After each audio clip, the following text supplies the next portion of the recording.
look at you mostly instead of like staring down the camera. Like that'd be kind of a little bit Whatever you feel weird. comfortable with. I mean, it's pretty casual. All right. About half of them are already been immersed into Yeah, the weird wide world of Steve Mann. right. Yeah, only a handful of them have got to see Flavor Town. Yeah, exactly. So this is a rundown for them and also for people in the future that would be interested in either checking out what you do and how to do it themselves and whatnot. Like, doesn't matter what kind of character I try to build. It's like they It always end ends up up sneaking around and murdering people from behind, you know? Yeah. It's like, I'm glad this we character's have... a Nord and they're still a Khajiit. How did that happen? How's it going, Steve? Well, my friend, I'm glad to have you once again. I'm glad to be here. This thing is getting more and more and more impressive every single time I come to hang out with you. So, first of all, this is a bit of a treat for a lot of the people that are watching, a lot of our viewers, because they either haven't had the chance to see this or they might be interested in making something like this themselves. So I would like to know, first of all, when did this start? I know that might be a bit of a story, but that's why I'm here. Well, I had Legos when I was a kid, and my dad built me a, I think 4x4 or 5x5 big heavy table that had like AstroTurf on it and these big heavy metal screw-on legs. That's kind of how it started, you know, when I first started collecting minis. It had to be, must have been when I was a teenager when I first started like eyeballing like Warhammer. And it was like, I started with like Goatmen first. And then, you know, I've always been like a gamer. Like I used to play D&D. My friend got me into D&D when I was a teenager. Before that, my brother got me into this Marvel superpower RPG that was pretty good. That's interesting. I think a lot of the people that we know, they started with Marvel RPGs rather than D&D, which seems kind of, especially from, you know, the background, this is definitely fantasy, definitely not more of the superhero kind of archetype thing. So it's interesting to hear about a lot of us got into D&D through the Marvel superhero stuff. I didn't know that about you, actually. Yeah, at first it was that, like Marvel superheroes. My friend Nick Goobler, shout out to you, the Goob, got me playing D&D and I got hooked. I was that really obnoxious dude that was trying to recruit people to play D&D and could never quite find enough people to play D&D. And me and the Goobler brothers had a RPG that we even made ourselves that was kind of like more of a city builder, empire builder. We called it the Red Book game. That's right. Yeah, I remember you telling me it's kind of like, it was like Risk on steroids. Yeah, like Civilization, but since it was on paper, you could kind of control your tech tree and you could start just about any fantasy race. He had like the base stats for most of the ones you could think of. And I was obsessed with Minotaurs. Yeah. Practically my favorite monster. Still is. But like, my Minotaurs were different and I had this big old empire of like this nomadic army that would just go around. And he had like 30 players at his school at one point in time. Wow. Because I was like a year ahead of him in school, or 2 years, or I can't remember. He was like the dude in high school that had like a Camaro driving around, but like the cool kid. He was the cool kid that was also a gamer. Yeah. He was like a nerd and a cool kid at the same time. Sounds like someone I would probably want to hang out with. Oh yeah, I wish we could still hang out with him. He moved off to Tennessee or something, but he's trying to kind of streamline that game so it could be played online. I just got tired of playing D&D with people and being the dungeon master and trying to describe to them, people that were only half listening, that there were this many monsters this far away and they're making their way towards you and they're going to kill you. And then when I'd be rolling for the monsters' attacks in like a turn or two, they would act like, oh, now there's this many of them? It was like, oh, wait. And they'd get kind of like angry and belligerent that they weren't paying attention. And that we would play pencil and paper D&D and with X's and O's when we were kids. But like, I got kind of tired of that. And so my collection slowly, I don't have enough minis to play D&D. Why did I start building a town for them? That's a good question. I think it's because I'm crazy. I think it just makes logical sense. I know a lot of They will come. right. A lot of us, I mean, myself included, started with the paper. We didn't have the Yeah. figures. We didn't have a lot of sets made out or anything like that. It was just almost like on the go. We would have a character sheet and we would be like, oh, we have 30 minutes. We can play a little bit of D&D. So bring your character or whatever. And you just had to basically use your imagination. And even for me and a lot of my friends, when something happened, we would lose track of what was going on, especially if Right. a lot was going on. I'm not saying my friends don't have imagination. It's just I'm just saying that, like theater of the mind and all that. Yeah. I don't even like using proxy minis anymore, but I started collecting a Goatman army for Warhammer pieces, and then I had to have some minis to put them up against, Right. The good guys are outnumbered like so bad. They need like something to protect, somewhere to live or something like that. And I used to look at the styrofoam pieces you get at from like when you buy a stereo and be like, just cut here and here and you have a little castle. Doesn't Right. take a lot of imagination to do that, but cutting styrofoam is a mess. I tried different ways of doing that with a hot knife, or that just made a mess with fumes Oh, yeah. and residue. But in answer to your question, like, I know that was a long answer, but No, you're good. I think I started building this back in the early part of the century, like 2003, 2004. Oh, wow.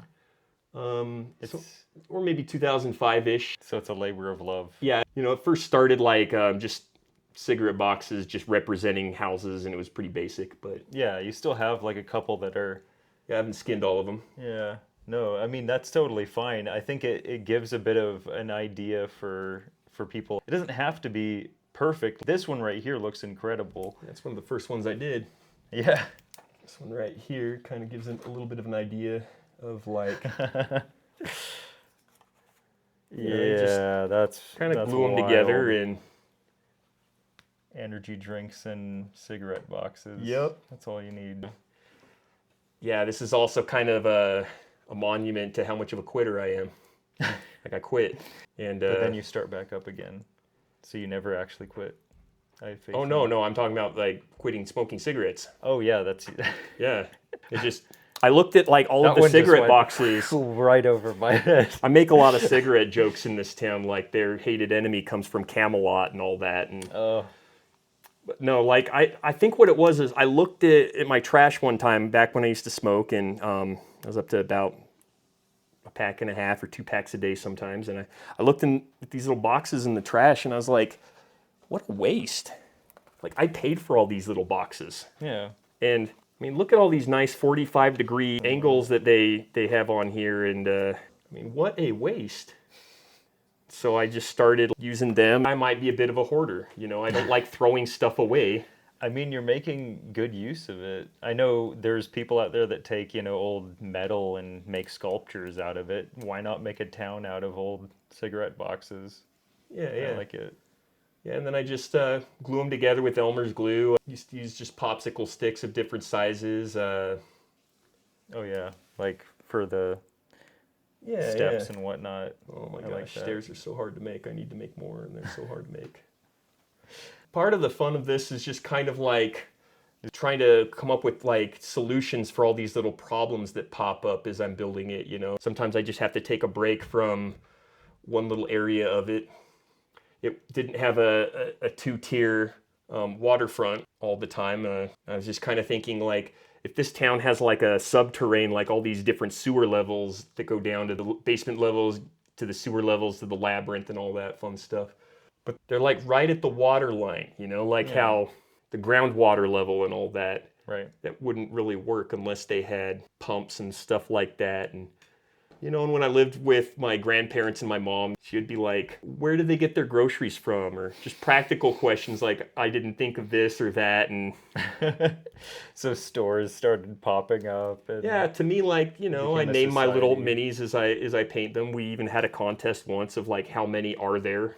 Yeah, There was a couple kids that ended up winning a free mini from me of their choice. And I remember that. That was fun. What was your first mini, and do you still have it?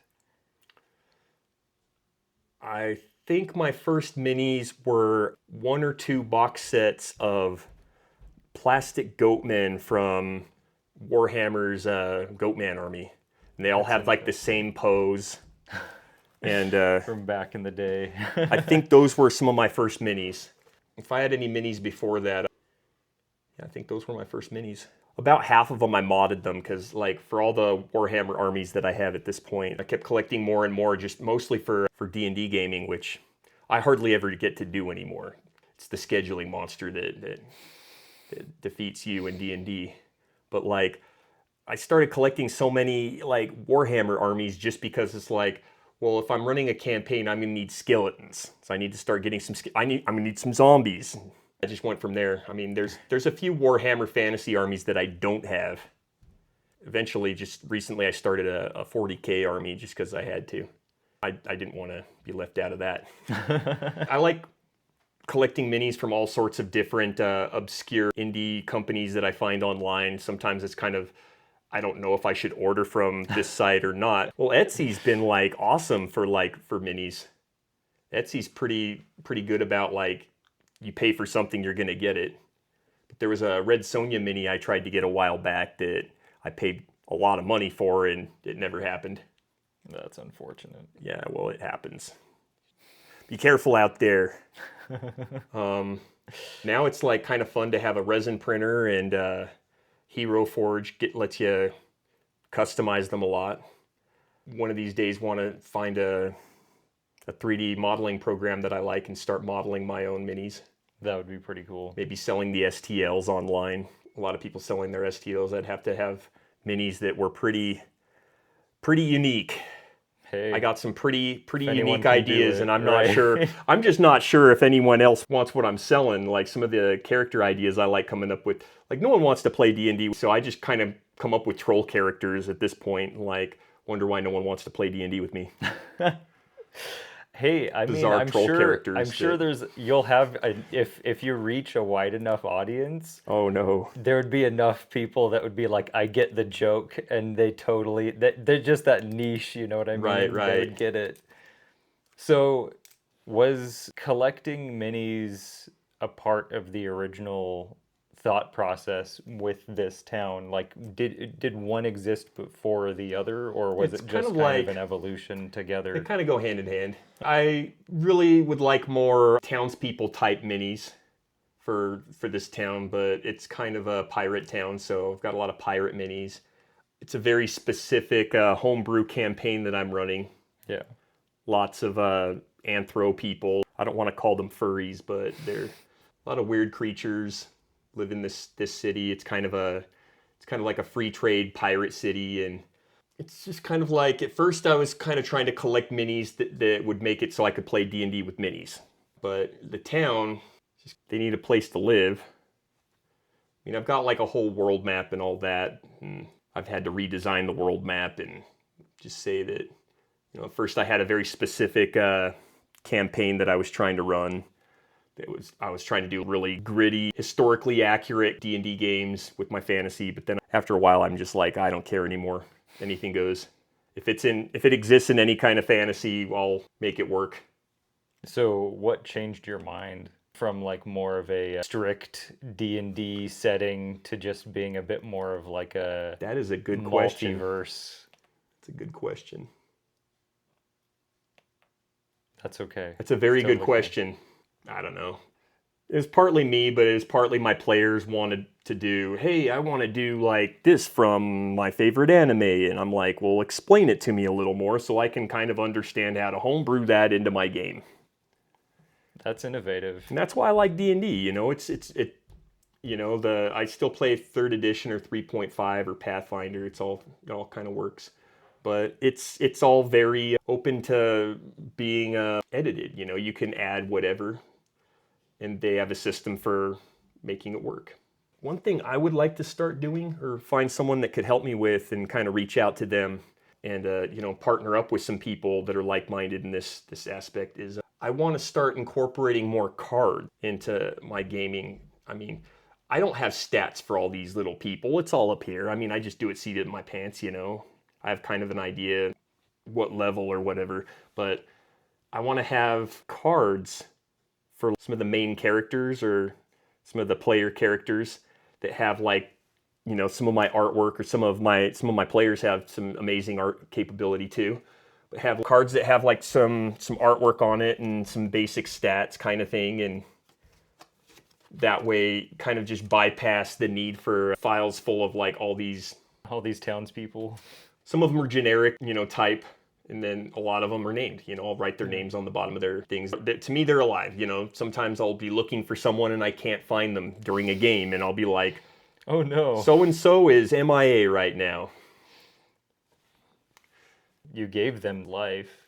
It's kind of like you spend time on painting them, and you kind of like realize things about the mini that you didn't see when it was just a piece of pewter in a little blister at the store. You didn't realize that magician had a little rabbit popping out of his pouch or something like that. Right. You didn't see that.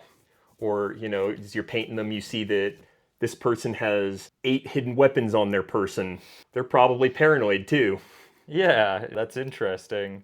I wonder if that was something that the artist who created the figure originally thought of, or they just wanted it to look cool, and then you're just like, wait a second, and you right. that out. Little secrets that the artist kind of passes along to me, and I want to eventually kind of start making a few of my own characters, maybe just as STLs that can be available online, just to get my stuff out there, Yeah, and then tell the same kind of story to other people. I'll make characters that they can use and just use how they want, and if they don't realize that this guy is the quintessential edgelord before that was even a word.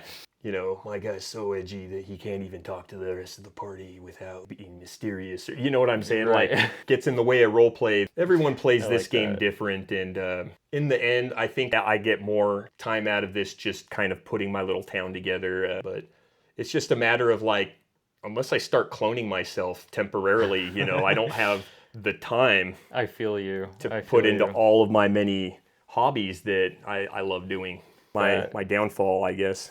But I like hiding fun little things in my town, and I love it when people are like looking at it and they notice some of these little hidden treats I put in there, little Easter eggs and whatnot.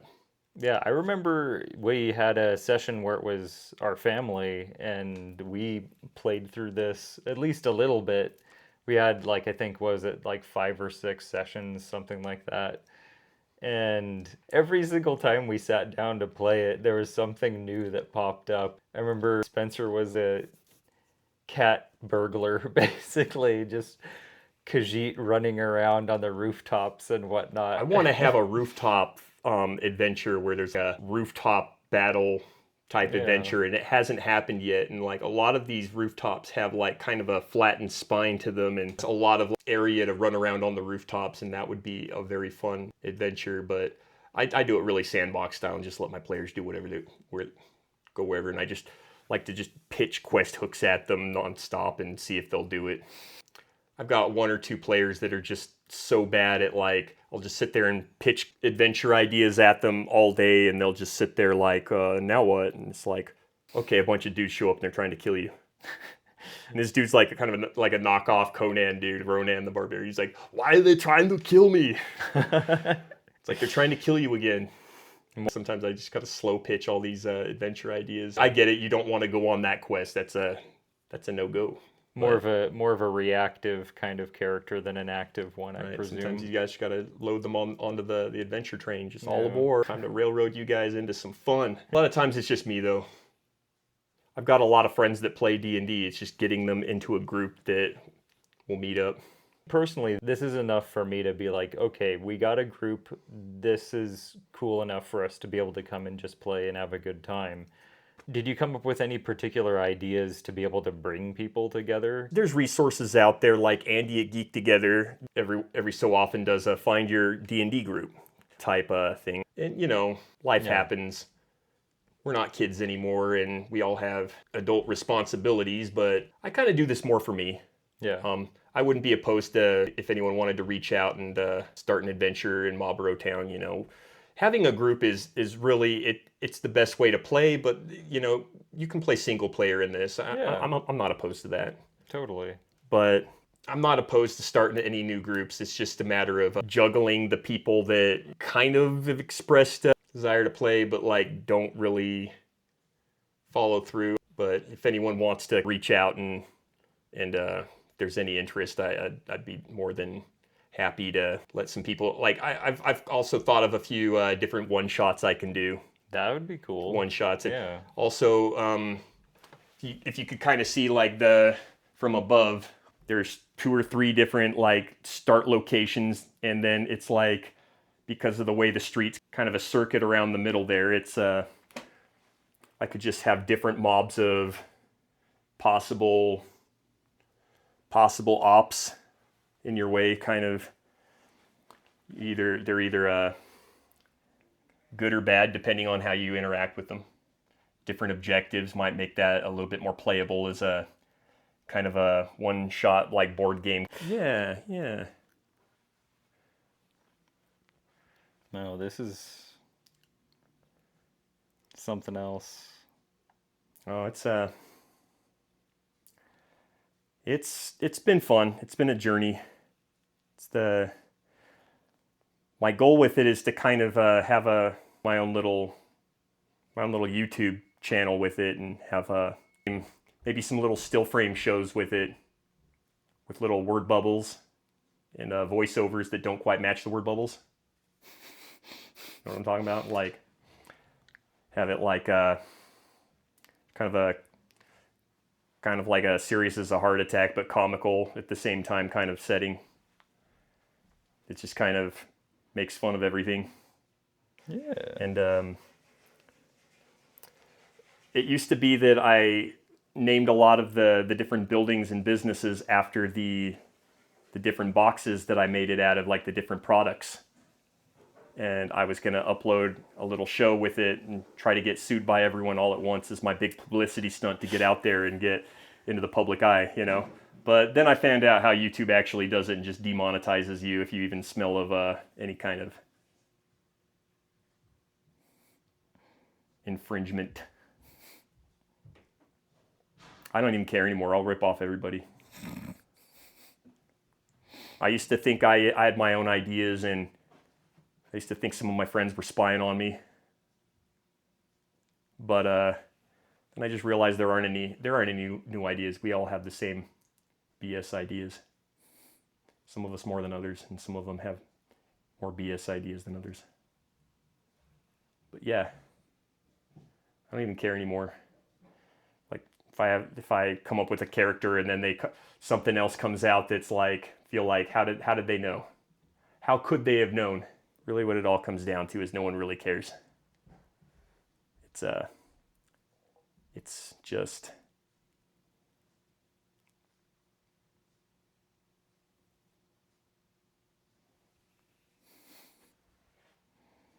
just something I do for fun. If other people are into this kind of thing too, then Colton was like Product placement. Yeah, product placement everywhere. Yep. Got the coast boxes there that I haven't covered up yet. Shout outs to Barbara Dell and her awesome paint job of this boat. I haven't bothered to paint my other boat yet, but Oh, this one over here. yeah, it will happen one day.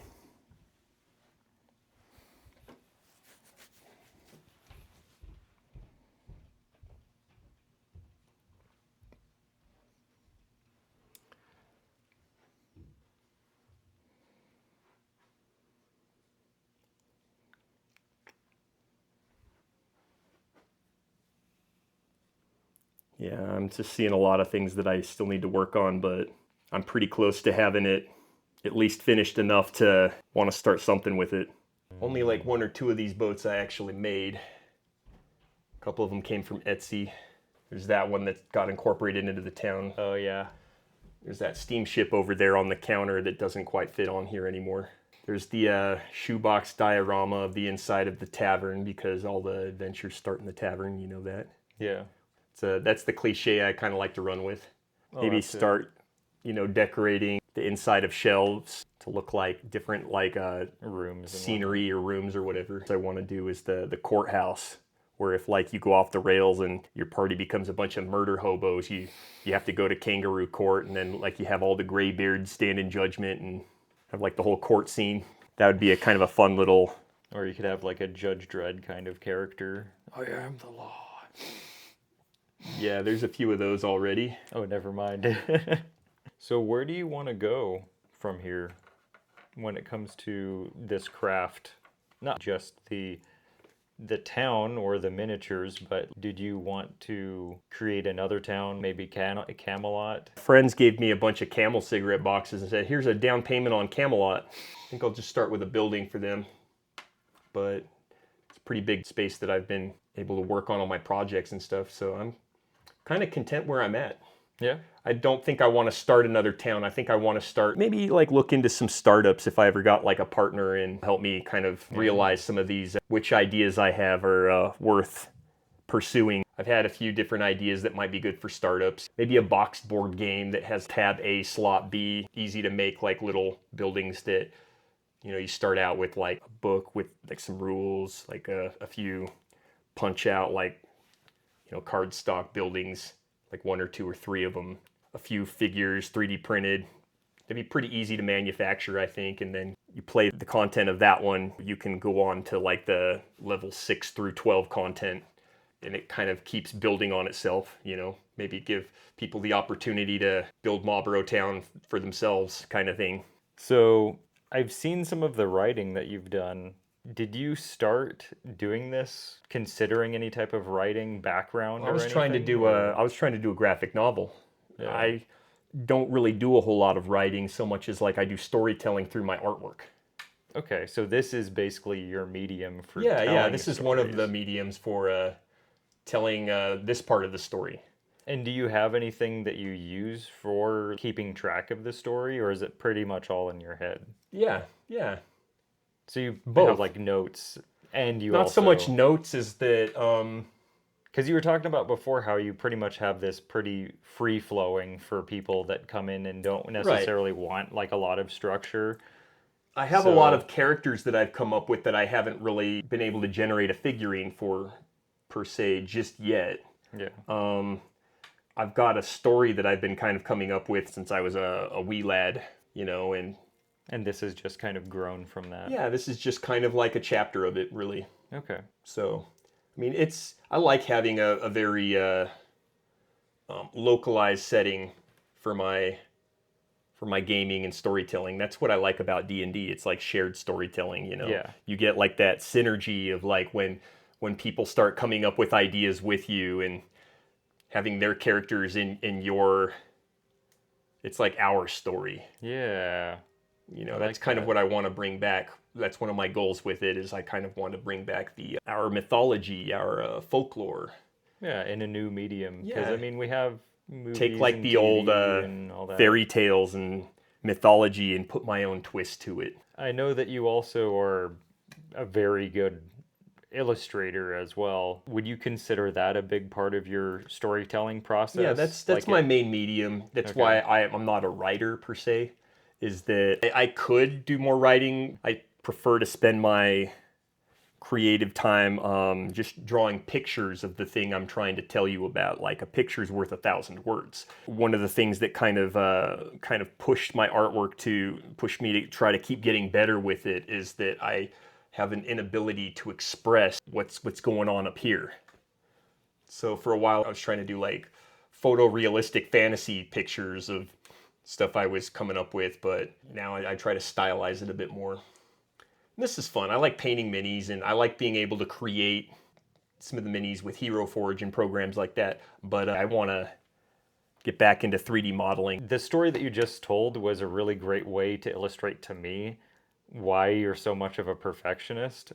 Personally, I don't think that's a problem. I think that being a perfectionist just means that you take your art very seriously. What I was getting at is that I think that you can definitely take that idea, the 3D modeling idea, and really go the extra mile when it comes to making and building this world and this art and this story to This is another medium, yeah.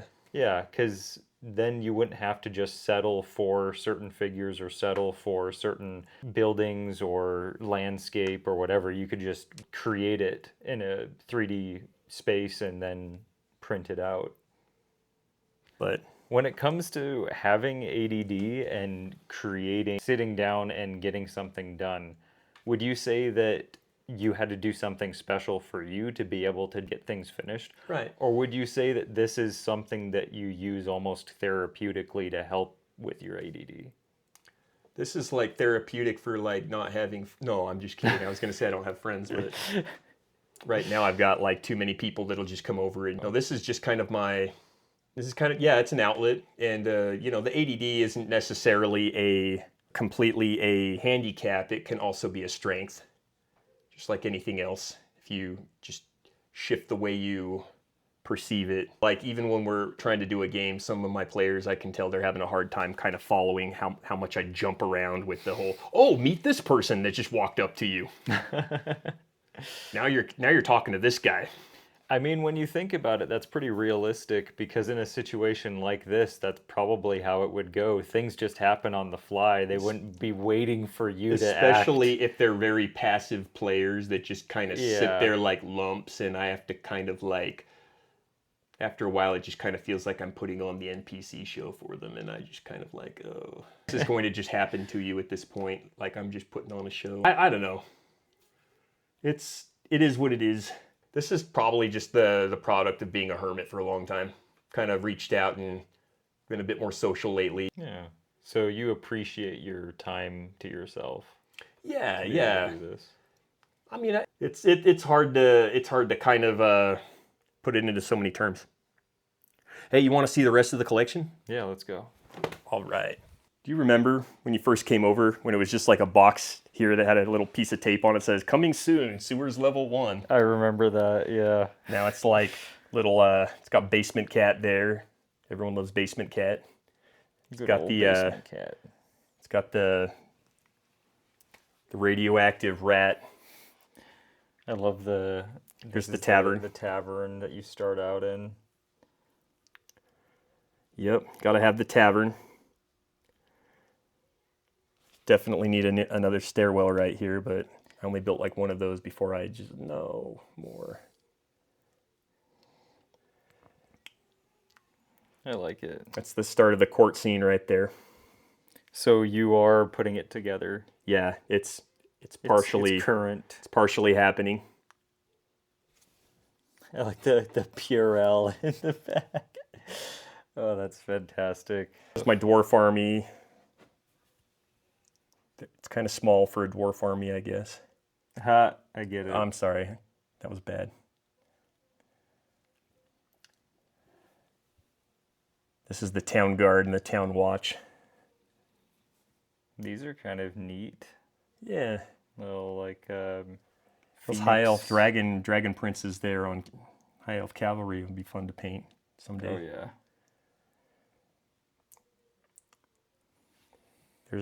These guys are like the town watch and then the town guard. Or I guess those are, yeah, there they are. Yeah. There's the town guard. See, I tried to make their livery look kind of like the cigarette packs, like the Mobaro Reds. He's even wearing a cowboy hat. That's fun. Oh no, that's one of those it's one of those metal kettle helms. Like this guy has kettle one helm, too. Yeah. But there are some cowboys in this town. I call them the cowboy killers. Another cigarette joke right there. They're a posse. Found them at Geek Together. Had to get them. Had to get me some cowboys from Geek Together. This is the world map over here. Well, that's the area map of Flavor Country. Yes, Flavor Country. This right here is the world map. Oh, never mind. That's the world map. I don't think I've ever seen the world map. That's impressive.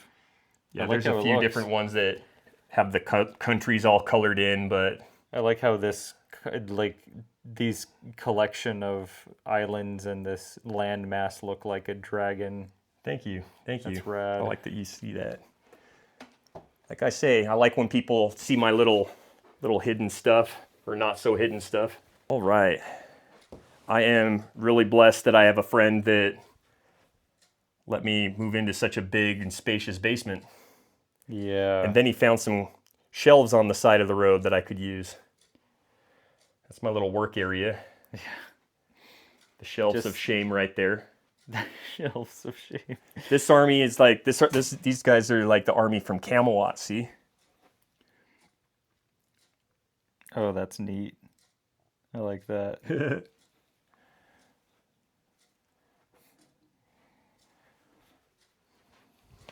This is just impressive. The sheer number. Yeah, it's out of hand. It's plastic crack. Plastic crack.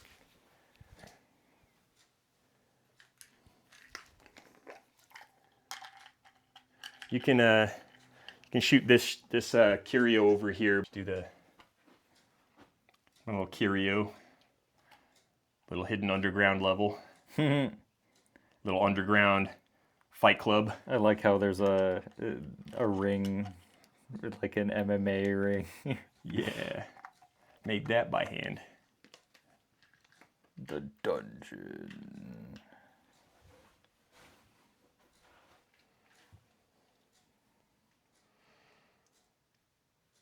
Still got to decide what the bottom shelf's going to be.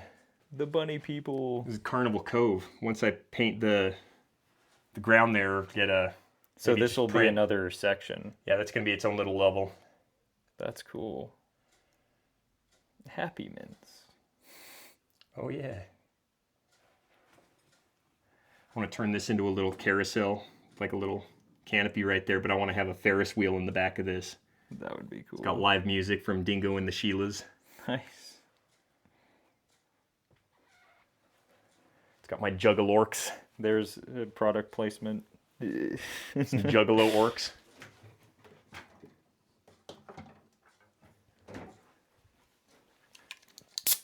Have like the Juggalo orcs led by a level 5 bard. Like a level 5 bard Juggalo that comes at you with some lazy Juggalo verse. Lazy Juggalo. Lazy verse. rhymes.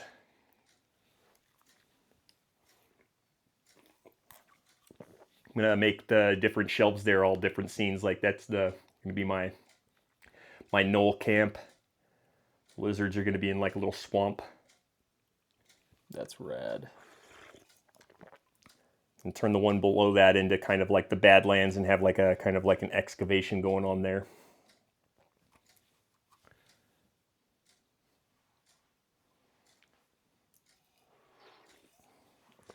Like I say, too many ideas to pursue them all.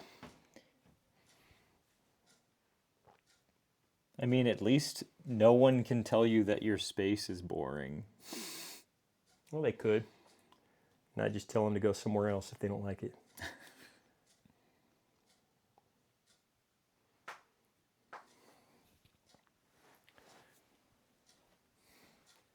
If you don't like it, you can go.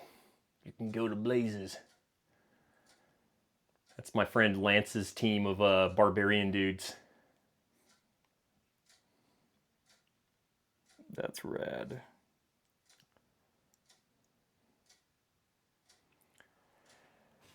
Next is my Beastman army.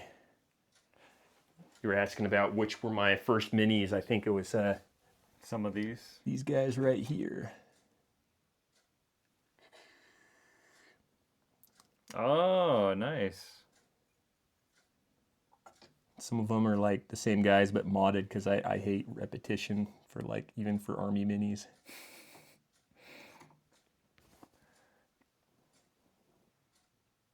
I mean, you spent so much time giving all of these different miniatures character. It makes a lot of sense to be able to want them to literally have personality. Yeah, even when assembling a box set, I don't like to have any of them look the same, but those archer dudes right there came from a Battle Masters game from like the 90s. I think there was a Games Workshop in Hasbro or one of those board game companies partnered up. And this is your mini chess. Yeah, like that's my Demon Girl chess set. Then I have like a Minotaur chess set too. But like, that might be a fun way to Spice things up. Yeah, make some files for models for, like people that aren't really into fantasy just yet, but start making some fantasy chess sets. Yeah, I like it.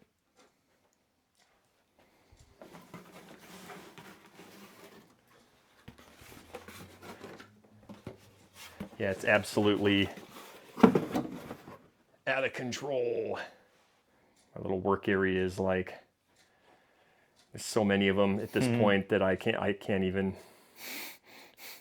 get anything done without.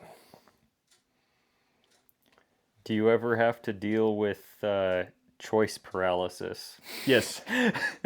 Yes.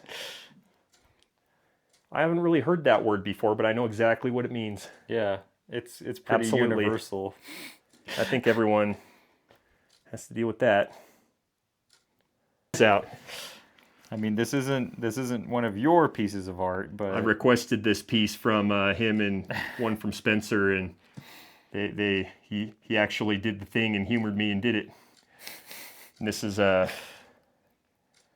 love it. It's freaking crisp and doesn't like overdo it. Yeah.